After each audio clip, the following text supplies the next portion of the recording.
Eu te saúdo com a paz do Senhor. Esta é a lição número 2 da classe de adultos. O Deus Pai. Fique comigo para uma melhor compreensão da aula de hoje. Também te darei umas referências bíblicas e também as respostas do Revisando o Conteúdo.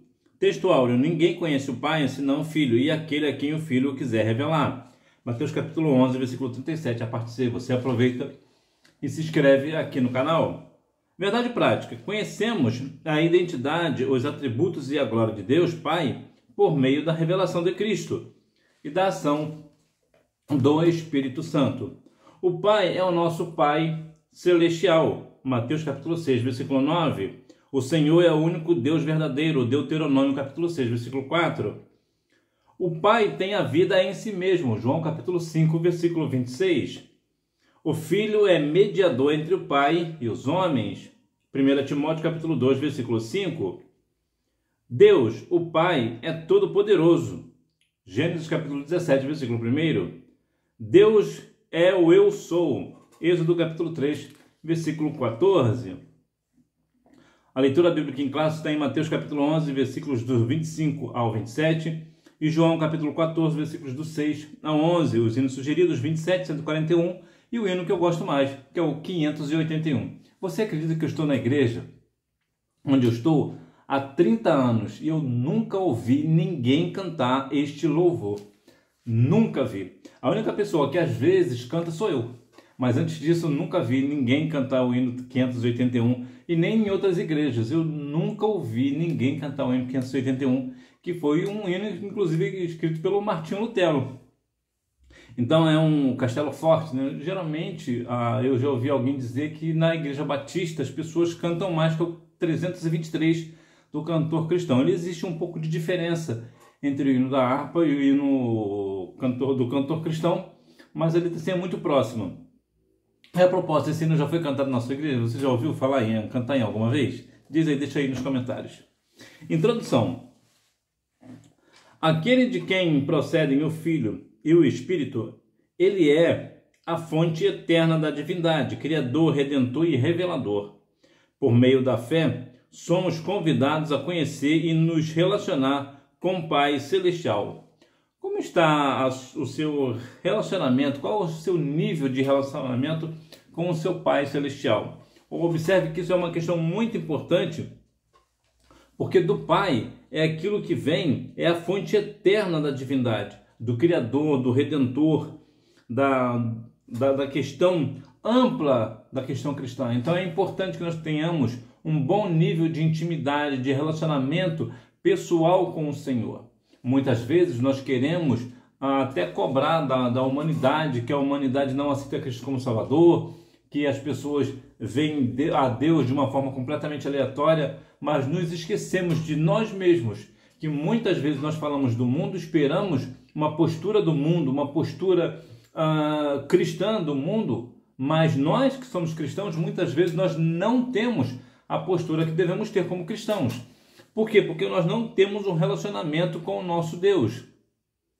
E relacionamento com Deus, que eu quero dizer, não é ir à escola bíblica dominical. É importante? É importante? Claro que é importante. Saber da palavra? Claro que é importante. Ir ao culto de doutrina é importante? Claro que é importante. E participar da ceia do Senhor é importante? É importantíssimo. É o culto mais importante da igreja.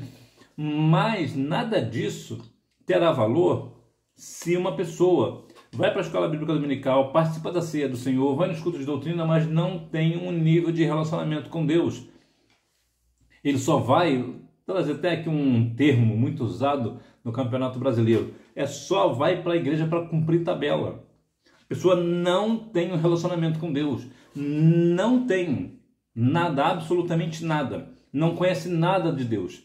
Por quê? Porque não tem um nível de conhecimento, não prossegue em conhecer o Senhor. A Bíblia diz lá em Isaías, no capítulo 1, uma coisa que eu acho muito difícil, né, lá no versículo 3, eu acho uma palavra muito pesada, que a Bíblia diz assim em termos gerais, né, trazendo aqui para nós.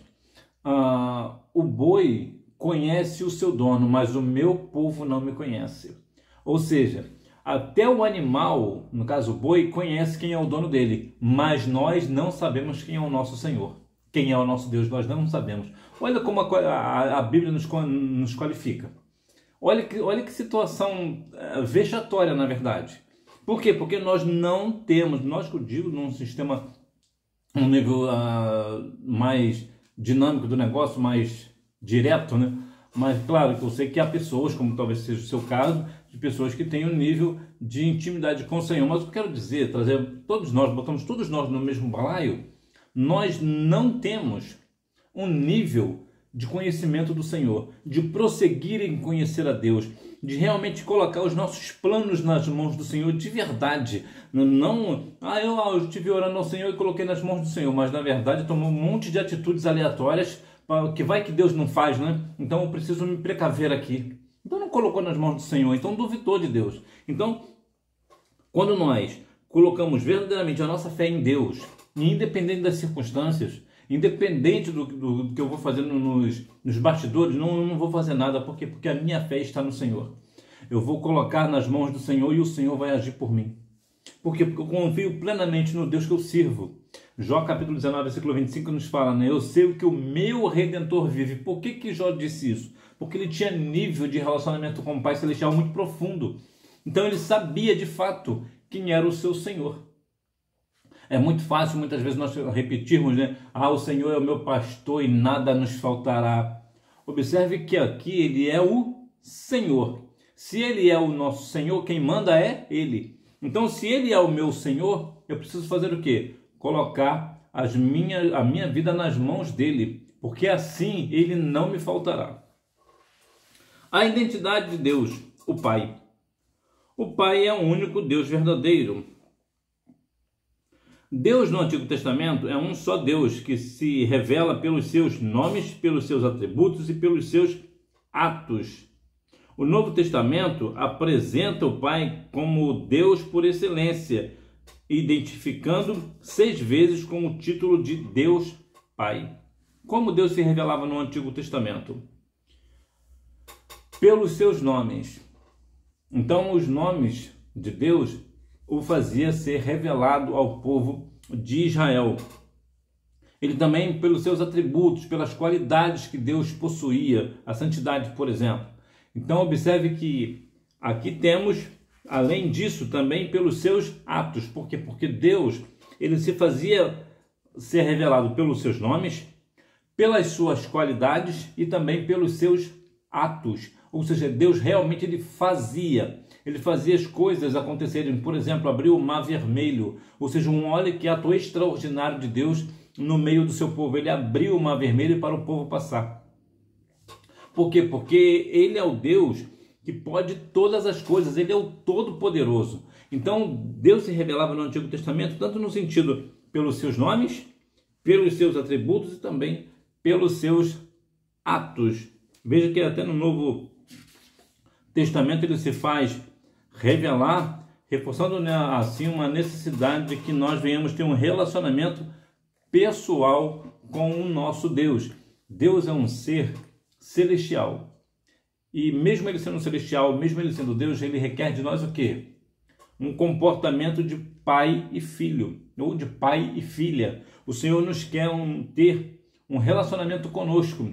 Ele já fez tantas coisas por nós e tudo ele faz por nós. E nós, o que nós fazemos por ele? Muitas vezes os nossos projetos não funcionam porque nós não colocamos os nossos projetos nas mãos do Senhor como deveria ser. E mais do que isso, nós temos muitos projetos para nós, mas nós raramente temos um projeto para Deus. O Pai é a fonte da divindade. Ele é o Deus imutável, desde a eternidade, desde antes da fundação do mundo. Ele é o Criador dos céus e da terra e de tudo que neles existem. Ele é o Deus Pai de nosso Senhor Jesus Cristo.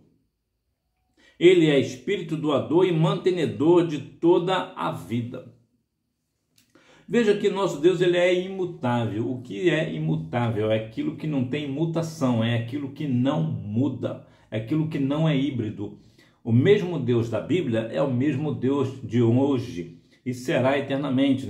Aos Hebreus 13, 8, né? Ele é o mesmo ontem, hoje e eternamente, falando ali do nosso Senhor e Salvador Jesus Cristo. Então observe que o nosso Deus ele não muda, ele não tem sombra de variação. Se ele disse que vai fazer, ele fará, porque ele não pode negar a ele mesmo. Então observe que o nosso Deus é um Deus imutável.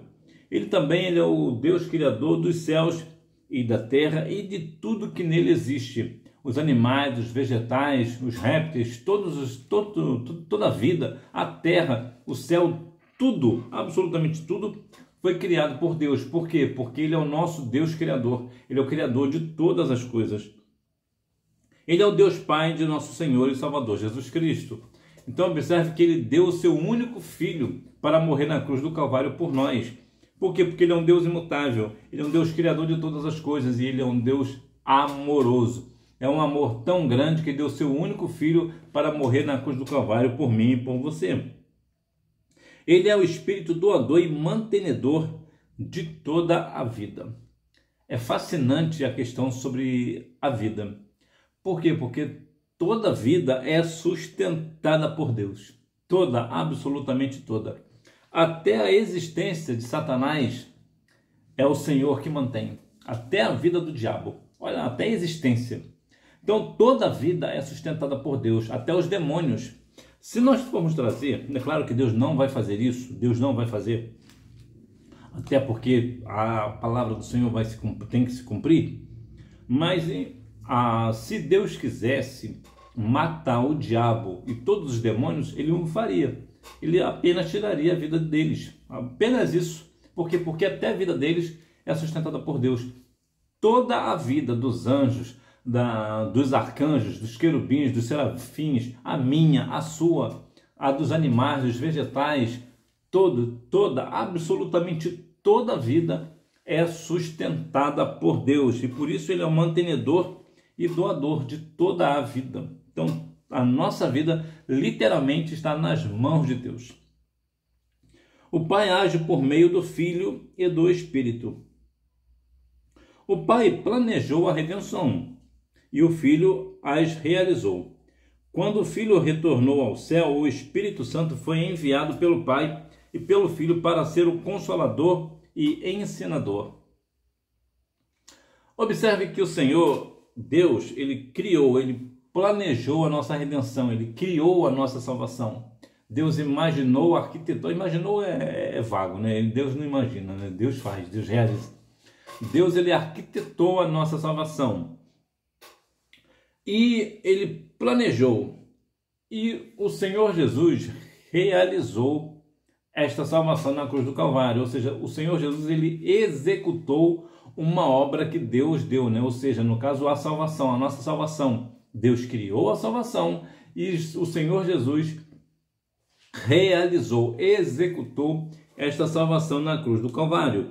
E o Espírito Santo, após o Senhor Jesus ter feito todas essas coisas, observa que Deus enviou o Espírito Santo para quê? Para ser o nosso consolador e ensinador. Na matéria, matemática, português, biologia, geografia, enfim, na escola, na faculdade, o professor é a peça fundamental dentro de uma classe para ensinar a matéria específica, matemática, geografia, enfim. Para nós, quem ensina, é claro que é importante nós termos o nosso professor de seminário, de teologia, da escola bíblica dominical. Entretanto, esse professor ou esta professora, que talvez pode ser o seu caso também, você é ensinada pelo Espírito. É o Espírito que te ensina. Por mais que o professor ou a professora te ensine a palavra, a questão da questão mais espiritual do negócio, porque o prático, ou melhor, o prático, o conhecimento prático da palavra não tem muito valor se ele não vier acompanhado da comunhão do Deus da palavra. O que eu quero te dizer é, quando uma pessoa tem muito conhecimento bíblico, ou tem um conhecimento bíblico bom, mas essa pessoa não tem comunhão com Deus, esse conhecimento de nada vai valer. Por quê? Porque o Espírito Santo não está nessa pessoa. É o Espírito Santo quem ensina, é o Espírito Santo quem consola, é o Espírito Santo que molda aquilo que verdadeiramente sabe fazer. Por exemplo, digamos que uma pessoa entenda muito da palavra e ele vai dar um conselho a uma pessoa, por exemplo. Se ele não tiver direcionado pelo Espírito Santo, Ele vai dar um conselho pela palavra, mas mesmo assim vai ser errado. Por que vai ser errado? Porque ele pode dar um conselho que não é o Espírito Santo que está dando. Com tudo que esteja na palavra, não pode ser que naquela situação específica, aquele conselho não caiba. Por quê? Porque ele serve para uma outra coisa. Então é importante nós entendermos que sim, o professor é extremamente importante, a professora é extremamente importante na sala para nos ensinar a palavra. Mas se ela ou ele não estiver com o Espírito Santo, o aprendizado não será profundo. Por quê? Porque a profundidade quem dá é o Espírito. Já observou que às vezes uma pessoa vem falar com você e você dá uma palavra extremamente simples e curta e você acaba com o assunto? Você resolve o problema da pessoa? Por quê? Foi você? Não, não foi você, foi o Espírito. Você estava tão sensível que talvez você nem tenha percebido. Mas foi o Espírito Santo que te usou para uma finalidade específica de resolver um problema específico. Por quê? Porque você, direcionado pelo Espírito, você ensinou a palavra daquela pessoa de uma forma completamente didática e espiritual. E é importante nós entendermos esse negócio. Sinopse: Deus Pai é o único Deus verdadeiro, eterno e soberano, a fonte da divindade que age por meio do Filho e do Espírito Santo. O Pai revelado em Cristo. O Pai se revela aos humildes. Jesus exalta ao Pai acerca de uma profunda verdade espiritual. Ocultaste estas coisas aos sábios e instruídos e as revelaste aos pequeninos. Observe aqui, foi aquilo que eu acabei de dizer, né? Muitas vezes nós estamos em situações que o Senhor nos dá uma palavra pelo Espírito, que nós resolvemos um problema tão sério, tão grave de uma pessoa de uma forma extremamente simples. Por quê? Porque o Senhor ele revela os pequeninos. E quem é o pequenino? É eu e você. Somos nós que somos pequeninos. Por que nós somos pequeninos? Porque nós não ficamos dizendo para um e para outro e nos exaltando na igreja, por exemplo, dizendo que nós temos todo o conhecimento da palavra possível, que nós sabemos de todas as coisas, né? Que a lei, que eu entendo tudo da lei, ou que eu entendo tudo das questões espirituais. Não, nós estamos sempre buscando ao Senhor. Por quê? Porque nós somos pequenos. Nós queremos mais do Senhor porque nós reconhecemos que Deus é o nosso Criador, é um ser muito superior a nós e nós o buscamos de todo o nosso coração. Então ele revela para nós que somos pequeninos. Lembra lá em Jeremias 33:3? Clama a mim e responder-te-ei e anunciar-te-ei coisas grandes e firmes que não sabes. Por quê? Por que Deus não revelou isso aos grandes? Porque ele revela aos pequeninos. Porque os grandes, geralmente, eles têm uma cegueira espiritual. Eles podem até ver a palavra, como eu acabei de dizer, o conhecimento da palavra sem a comunhão do Deus da palavra não tem muito valor, ou quase nenhum. Por quê? Porque as pessoas, por exemplo, nos tempos de Jesus, os religiosos, né, de modo geral, os fariseus, os escribas, enfim, eles conheciam a palavra, conheciam a lei, entendiam da palavra, mas quando Jesus se manifestou, eles não o reconheceram. Por quê? Uma cegueira espiritual. Eles conhecem a palavra do Senhor, mas não conhecem o Senhor. Então é importante entendermos que nós somos os pequeninos pelos quais Deus nos revela. E é por isso que muitas vezes você verá pessoas sem muito conhecimento cultural, por exemplo, de escrita, por exemplo, às vezes nem fala bem o português, com um conhecimento, uma sabedoria fora do comum. Por quê? Porque Deus dá sabedoria. A sabedoria perfeita, ela vem de Deus, do Pai das luzes, né? Então observe que o nosso Pai ele se revela aos humildes. E é por isso que nós precisamos continuar sermos humildes na presença do Senhor. Algumas pessoas até dizem, né, que os humilhados serão exaltados. Isso não é verdade. A Bíblia menciona que aquele que se humilha será exaltado. Então observe que nós devemos fazer o quê? Nos humilharmos na presença santa do Senhor, para que o Senhor abra os nossos olhos, para que nós venhamos ver, para que nós possamos ver, né? Para que nós venhamos compreender os mistérios do Senhor, aquilo que o Senhor quer nos revelar. Porque de nada vai adiantar as pessoas entenderem a palavra, até ter um bom conhecimento da palavra, mas vendo uma cegueira espiritual, porque conhece a palavra do Senhor, mas não conhece o Senhor. O Pai se faz conhecer pelo Filho. Essa declaração revela dois princípios importantes. O Pai é um ser pessoal e relacional. Só é possível conhecer a Deus por meio do Filho, o único mediador entre Deus e os homens. Jesus falou algo que eu acho muito interessante, que diz que eu sou o caminho, a verdade e a vida, e ninguém vem ao Pai senão por mim. Eu gosto muito dessa expressão vem ao Pai. Ele não fala vai, ele diz vem. Por quê? Por duas razões. Primeiro, que Jesus é o Pai. Ele é o Pai conosco, é o Deus conosco. Isaías 6,9, né? Ele é o nosso Deus. E então ele diz vem ao Pai. E também quando ele diz vem ao Pai é porque ele também estará falando na questão do futuro, da eternidade. E qual é a questão da eternidade? A questão que Deus está à direita do Pai. Então aquele que estará diante do Pai também estará diante de Cristo. Por isso ele disse vem ao Pai. Então observe que o nosso Deus, ele é um ser pessoal e relacional. O que é isso? Ele é um ser, ele é uma pessoa, ele é um ser pessoal. E também ele tem relacionamento com o homem. Ele quer um relacionamento de amizade, de amigo. Lembra que ele falou de Abraão? O amigo de Abraão. Então observe que o Senhor, ele quer ter um relacionamento de amizade, de intimidade. Lembra que Jesus chegou a falar, não os chamamos de servo, mas chamamos de amigo. Deus também, a única forma de conhecer a Deus é através do Filho. De maneira nenhuma uma pessoa conhecerá a Deus se não for pelo Filho. Por quê? Porque é pelo Filho que ele é o caminho que vai nos levar a Deus.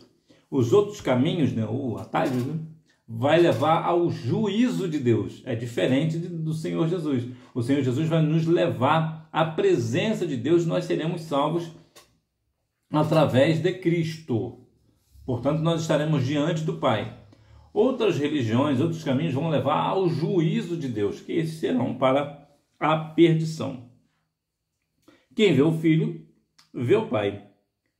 A obra, as palavras e o caráter de Jesus são expressão direta da ação do Pai, que opera por meio do Filho, e o Filho age em total comunhão com o Pai. Conhecer Jesus é desfrutar da presença do Pai. Quem conhece a Cristo desfruta da presença do Pai. Por quê? Porque ambos são um. E observe que quando nós temos essa figura paterna, é diferente. Eu tenho, às vezes, um pouco de dificuldade de falar sobre a questão do pai, porque quando meu pai morreu, eu tinha apenas 1 ano e 10 meses. Então, eu não tenho nenhuma lembrança do meu pai. Absolutamente nada. Não lembro de absolutamente nada do meu pai. Então, eu não posso ter, eu não tenho uma história para dizer que quão íntimo eu era do meu pai, que nós pescávamos juntos, por exemplo, que nós caminhávamos juntos. Não, eu não tenho. Porque meu pai, quando morreu, eu era só um bebezinho. Mas eu compreendo que a intimidade, o pai, todo pai quer ter uma intimidade com o seu filho. Então ele quer ser próximo do filho. E geralmente é o pai que abre as portas. Olha, filho, é aqui, o caminho é aqui, vamos ali com o papai. É o papai que ensina, é o papai que mostra os caminhos. E é exatamente isso que Deus faz conosco. O Senhor Deus nos mostra o caminho. Então quem vê o Filho, vê o Pai. Quem é o caminho? O Cristo. Então quem vê Cristo está na presença do Pai. Então é importante conhecer Jesus e assim desfrutar da presença do Pai Celestial. Sinopse: o Pai é plenamente revelado em Cristo, sendo conhecido apenas por meio do Filho, que é a expressão exata do seu ser. A pessoa de Deus Pai, atributos incomunicáveis do Pai. Os principais atributos são a autoexistência. Deus existe por si mesmo e não depende de nada para existir. Perdão. É muito interessante a autoexistência. Nós não conseguimos nem mesmo compreender, né? Como é possível alguém querer existir e existir? Foi essa a dinâmica de Deus. Imagina, por exemplo, que Deus está no seu trono e pensa o seguinte: agora, a partir de agora eu vou existir. Pronto, Deus agora existe. Por quê? Porque antes ele não existia? Não, ele sempre existiu. Só que agora ele se manifestou a todos nós e a toda a criação. Então o Senhor Deus, ele tem a autoexistência, e isso é um atributo incomunicável do Pai. Ou seja, nós não conseguimos, não é só uma questão de comunicação, nós não conseguimos compreender e principalmente nós não conseguimos ser como Pai nesse sentido. Então essas características dos atributos incomunicáveis do Pai significa que são questões exclusivamente do Senhor. Então ele é autoexistente. Eternidade, Deus não tem começo nem fim, não está limitado pelo tempo. Então Deus sempre existiu. É muito difícil para nós, humanos, compreender essa razão. Como é possível Deus sempre existir? Sempre quando? Porque quando nós falamos de sempre, nós temos um parecer, nós temos um tempo pré-determinado para compreender uma determinada situação. Por exemplo, sempre existiu a ciência. Então, quando nós falamos que sempre existiu a ciência, significa que quando eu cheguei nesse mundo, a ciência já existia. E isso nós temos uma ideia. Sempre existiu isso e sempre existiu aquilo. Nós temos uma ideia de tempo. Por um determinado tempo, porque agora desde do ano tal que isso acontece, nós temos uma determinada ideia. Mas na ideia de Deus não. A eternidade nós não conseguimos compreender. Por quê? Porque é um tempo, se falando de início, que não teve início, então isso para nós nos deixa completamente perdidos na questão de tempo. Por quê? Porque o tempo foi feito para nós, para que nós venhamos compreender as coisas. Deus não precisa do tempo, Deus não está ligado ao tempo. Então Deus ele é eterno, ou seja, ele não tem começo e nem fim. Então olha que coisa extraordinária, né? Realmente é algo que nós não conseguimos entender a questão do tempo no que diz tocante à questão da eternidade de Deus. Por quê? Porque ele não teve início, ele sempre houve, sempre existiu, né? Imutabilidade, Deus não muda, ele é sempre o mesmo. Deus não tem sombra de variação. O mesmo Deus da antiguidade é o mesmo Deus de hoje. E daqui a alguns milênios ele será o mesmo. E daqui a muitos milênios também será o mesmo, porque ele não tem sombra de variação. Como eu falei, Deus não está ligado ao tempo. Então, independentemente do tempo, o Senhor será o mesmo. Por quê? Porque ele é imutável, ele não muda, é diferente de nós. Nós mudamos a nossa cor preferida, nós mudamos isso ou mudamos aquilo, mudamos de lugar, mudamos de casa, mudamos de carro, etc, etc. Deus não. Deus ele é o mesmo ontem, hoje e eternamente. Ele é o mesmo, ele não muda, ele não tem sombra de variação. Onipotência, Deus é todo poderoso e nada pode frustrar seus desígnios. Aqui se fala sobre a onipotência, significa, no modo direto, dizer que Deus pode todas as coisas. Ele tem todo o poder para fazer o que ele quiser. Se ele quiser, por exemplo, ele pode acabar com o planeta Terra de uma vez só. Com o sopro da sua boca, ele acaba com tudo. Porque ele tem todo o poder. Então não há nada impossível para Deus, porque ele detém todo o poder. Então ele tem a onipotência, ele é um Deus todo-poderoso. Onisciência, Deus conhece perfeitamente o passado, o presente e o futuro. E aqui eu vou acrescentar também a eternidade. A onisciência é a ciência de conhecer todas as coisas. Então o Senhor Deus, ele conhece tudo, não há nada que Deus não conheça. E é extremamente estranho para nós compreender esse negócio. Como é possível Deus ter a onisciência de tudo? Sim, até os fios de cabelo da sua cabeça, Deus sabe quantos fios tem. Deus sabe quantos grãos de areia tem no mar. Deus sabe quantos metros cúbicos tem os oceanos. Tudo, absolutamente tudo, Deus sabe. Deus sabe de cada célula que nós temos no nosso corpo. Tudo, absolutamente tudo, Deus tem ciência. Se daqui a 100 anos, por exemplo, surgir uma ciência nova, Deus já conhece aquela ciência desde a eternidade, desde sempre. Então não tem nada novo para Deus. Tudo foi criação dele. Então ele tem toda a ciência. E é por isso que é uma questão interessante falando sobre a ciência. É por isso que a ciência vai sempre andar de mãos dadas com a palavra de Deus. Por quê? Porque muitas vezes alguns cientistas mal intencionados, eles usam a ciência de forma equivocada para contrariar o que a Bíblia diz.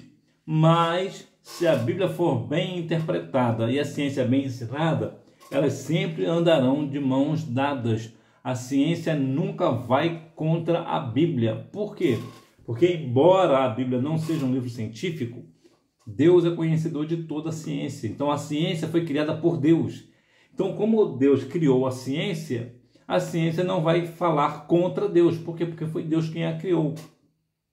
Inclusive, existem muitas questões pelas quais a ciência prova que a Bíblia está correta. E há vários documentos, várias situações mostrando que há registros, né, de que verdadeiramente o que a Bíblia diz é verdadeiro. Eu vou te dar um exemplo de uma descoberta recente. Recentemente a ciência descobriu que o enxofre que está lá na cidade de Sodoma e Gomorra, onde era a cidade de Sodoma e Gomorra, é um enxofre diferente que não tem na Terra. Ou seja, a ciência está provando de que esse enxofre não é da Terra, é da onde? É do céu. Não foi isso que a Bíblia diz? Que o enxofre veio da onde? Veio do céu, não é isso? Então observe que veio do espaço, né? Quero dizer, não é daqui. Entre tantas e tantas outras coisas. A ciência provou, por exemplo, que Josué, quando a Bíblia menciona que ele fez o sol parar, a ciência prova isso. E várias outras questões. Então observe que verdadeiramente a ciência nunca vai falar contra a Bíblia. Agora, existem algumas circunstâncias pelas quais a Bíblia, o próprio Deus, ele pode fazer a ciência parar. Se ele quiser fazer, se for a vontade de Deus, ele pode fazer a ciência parar. Onipresença. Deus está ao mesmo tempo presente em todos os lugares. Deus está aqui comigo, está aí com você ao mesmo tempo. Deus está lá na Nova Zelândia, na África do Sul, na Noruega. Em todos os lugares, o Senhor está presente em todos os lugares. Por quê? Porque ele tem a onipresença, ou seja, ele está presente em todos os lugares. Esses são os atributos incomunicáveis do Pai, ou seja, são atributos exclusivamente do Pai, do Filho e do Espírito Santo. Então o Senhor detém essas qualidades. Agora, atributos comunicáveis do Pai. Dentre eles destacam-se santidade. Deus é santo e chama seus filhos a serem santos em toda a maneira de viver. Então observe que Deus é santo. É claro que numa perspectiva divina nós não alcançaremos a santidade divina no sentido da sua plenitude. Mas assim como Deus é santo, ele também requer de mim e de você o quê? Santidade. Ou seja, é possível nós vivermos santo nesse mundo perdido de abominações? Sim, é possível e Deus requer isso de nós. Eu sempre tenho falado aqui, e mais uma vez eu vou afirmar, que santidade para mim é a principal qualidade de Deus, o principal atributo de Deus. Por quê? Porque Deus, a sua santidade, faz com que Deus se afaste daquela pessoa que mantém uma vida de pecado. O pecado faz diferença, faz distinção entre Deus e os homens. Por quê? Porque o pecado fere a santidade de Deus. Portanto, para mim, a santidade de Deus é maior do que o seu amor, apesar, é muito complicado dizer isso, muito delicado até, embora o amor de Deus seja dito para nós como se fosse um amor infinito, um amor fora que nem a Bíblia chega a mencionar. A Bíblia diz apenas que Deus amou o mundo de tal maneira, é uma tal maneira que nem a Bíblia diz a quantidade, né, a quantitativa do amor, é um amor imensurável, mas mesmo ele sendo imensurável, que aquilo que não se pode medir, ainda assim a santidade ainda é maior. Por quê? Simples. Porque mesmo Deus amando um homem, mas esse homem, essa mulher, viver uma vida de pecado, mesmo Deus amando, essa pessoa padecerá a eternidade na perdição sem Cristo. Por quê? Porque não viveu uma vida de santidade. Amor. Deus é amor em essência. E podemos amar a Deus e ao próximo como reflexo desse amor. Observe, então, que sim, Deus é amor e a sua essência é o amor. É a principal raiz do Evangelho, é o amor. E Deus requer de nós exatamente isso, que nós venhamos nos amar uns aos outros. Nós devemos viver uma vida de amor ao próximo. Então observe que é um atributo comunicável do Pai. Ou seja, assim como Deus é amor, eu também preciso ser. Eu preciso ter amor na minha vida. Eu preciso ter amor ao próximo, independente de quem seja esse próximo, né? Fidelidade. Deus é sempre fiel e também somos desafiados a sermos fiéis. Fidelidade, nos tempos atuais, é uma palavra assim, muito difícil de falar, né? Porque todos nós somos infiéis a Deus de uma certa forma direta. Porque quando alguém está passando uma necessidade, eu podendo ajudar e eu não ajudo, eu estou sendo infiel, estou sendo desleal. Eu não estou tendo amor ao próximo. Mas a fidelidade, nesse sentido de como Deus é fiel, Ele requer de nós também fidelidade a Ele e também aos homens. Hoje em dia, fala-se sobre também a fidelidade conjugal. Mas como é que funciona hoje? Hoje as pessoas já se casam com a pretensão de se separar. Ah, se não der certo, nós se separamos. Já fala muito da infidelidade. Então, a fidelidade em si, ela é uma palavra difícil de viver. Ser fiel, mesmo quando uma pessoa é infiel com você, é uma situação muito delicada e difícil. Mas é exatamente assim que nós devemos ser. Por quê? Primeiro porque Deus é fiel, então eu e você precisamos ser fiéis também. E eu tenho um outro caso que é pouco falado, que é o seguinte. Quando uma pessoa é infiel a Deus ou infiel ao seu cônjuge, ele demonstra sua infidelidade para consigo. Ou seja, ele não é fiel nem aos seus princípios. Porque uma pessoa que é fiel aos seus princípios é também fiel a Deus e fiel ao seu cônjuge, ou ao seu sócio, por exemplo, na empresa, por exemplo. Porque ele é uma pessoa fiel aos seus princípios e valores. Então, quando uma pessoa é infiel, tem uma vida de infidelidade, na verdade ele está demonstrando a sua essência de que realmente ela é uma pessoa infiel. Bondade. Deus é bom em todo tempo e somos exortados a agir com bondade em nossa conduta diária. É uma afirmação que nós observamos sobre bondade, ser bom para com o próximo. Você é uma pessoa boa? Aí o que é uma pessoa boa? Porque cada um de nós seremos bons aos nossos próprios olhos, não é assim? Mas será que quando uma pessoa me vê, será que me vê como uma pessoa boa? Ou eu sou aquele tipo de pessoa difícil de lidar? Deus é bom. Então Ele requer de nós também que nós venhamos ser bons. É claro que nós não seremos bons como Deus, ser fiel como Deus, amar como Deus, ser santos como Deus. Mas Deus requer isso de nós, que nós venhamos viver uma vida de santidade, de amor, de fidelidade e bondade para com Deus e para com os homens. Né? Como nós vemos aqui, Gálatas 5:22, vai falar justamente sobre essa questão. Por que aqui o fruto do Espírito? Porque a questão dessas qualidades é de nós para com o próximo, de modo geral. Então nós devemos ter uma vida santa, amorosa, de fidelidade e de bondade. Para quê? Para que as pessoas vejam verdadeiramente essa pessoa é uma pessoa de Deus. Os nomes que revelam o Pai. O nome Elohim, apesar do plural, reafirma o monoteísmo e alude à pluralidade da Trindade. O Elohim, que está aqui no plural, e faz muito sentido, porque é o Pai, é o Filho e é o Espírito Santo, então faz todo sentido estar no plural. Mas observe que é uma questão monoteísta, ou seja, um único Deus, um Deus único. Então, observe também vai na questão da pluralidade da Trindade, o Pai, o Filho e o Espírito Santo. El Shaddai revela a Deus como o Todo-Poderoso. E aqui é bom falar sobre a questão dessas palavras que estão geralmente no hebraico. Então, o Elohim, o El Shaddai, por exemplo, o Adonai, é uma palavra hebraica. Então, o El Shaddai, por exemplo, é o que nós chamamos de Deus Todo-Poderoso. Nós falamos aqui de Deus Todo-Poderoso, lá eles falam El Shaddai. Qual é a diferença? Só a grafia mesmo. A essência é a mesma.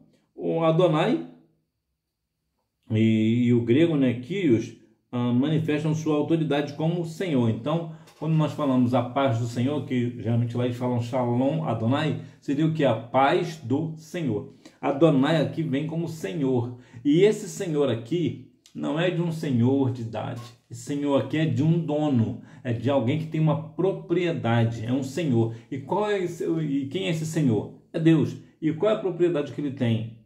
A nós. Ele é o nosso Senhor, ele é o nosso dono. Então aqui vem sobre a palavra Adonai, que manifestam sua autoridade como Deus, né, como Senhor. O tetragrama pessoal Yahvé revela como eu sou o que sou. Enfatiza a eternidade e a imutabilidade de Deus.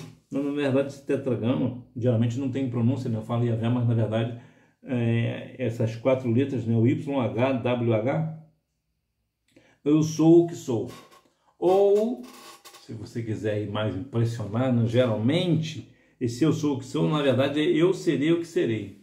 E geralmente isso aqui fala sobre futuro, né? E não sobre presente, fala mais sobre uma questão de futuro. Então, Deus não é o eu sou, eu serei.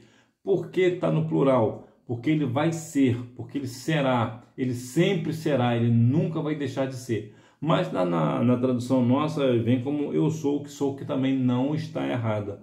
O original é que dá a ideia de eu serei o que serei, dá sempre a ideia de futuro. Então, esses são alguns nomes que revelam no nosso Deus. Então, o nosso Deus vai falar sobre o Elohim, o El Shaddai, o Adonai, o Kyrios e entre outros, né? O Kyrios aqui o Kyrios e o Adonai é a mesma coisa, né? Só que um está em hebraico, o Adonai está em hebraico e o Kyrios está em grego. Então aqui nós vemos os nomes que revelam o Pai, ou seja, revelam os atributos de Deus. Claro que Deus tem vários nomes. Eu já ouvi alguém dizer que Deus tem cerca de 152 nomes. É bastante coisa, né? Por quê? Porque são os seus atributos. E são atributos que nós conhecemos, mas muito no superficial, né? Na verdade, porque Deus é um ser muito superior, ele é um ser muito supremo. Então, muitas questões nós não conseguimos chegar ao entendimento.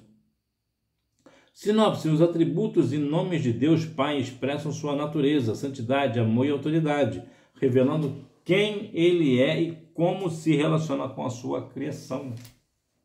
Conclusão: ele é o autor da criação, o planejador da redenção e o sustentador da vida. Conhecer o Pai por meio do Filho é a essência da vida eterna.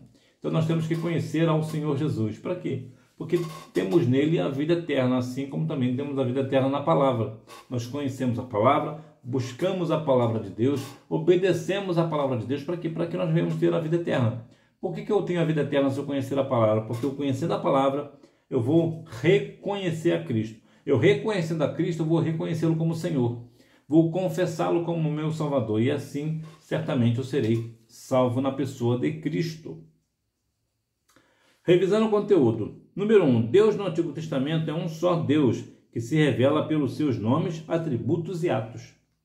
Número 2. Nenhuma das 3 pessoas é antes ou depois da outra. Nenhuma é maior ou menor do que a outra, mas as 3 pessoas são coeternas e coiguais. Credo de Atanásio, século V. Número 3. Significa que o Pai e o Filho compartilham a mesma natureza divina, embora sejam pessoas distintas. Número 4. Qualidades exclusivas da divindade, autoexistência, eternidade, imutabilidade, onipotência, onisciência e onipresença. Número 5. Virtudes divinas que Deus compartilha de forma limitada com suas criaturas, como santidade, amor, fidelidade e bondade. Que Deus em Cristo continue te abençoando. Nós venhamos verdadeiramente conhecer o Deus Pai. Nós venhamos realmente reconhecê-lo como Pai, como nosso Pai Celestial, termos intimidade com esse ser extraordinário que é o nosso Pai Celestial. Nós devemos viver uma vida de intimidade com Deus. Que Deus em Cristo continue abençoando a sua vida e você me vê na próxima aula, se o nosso Pai Celestial me permitir. Tchau!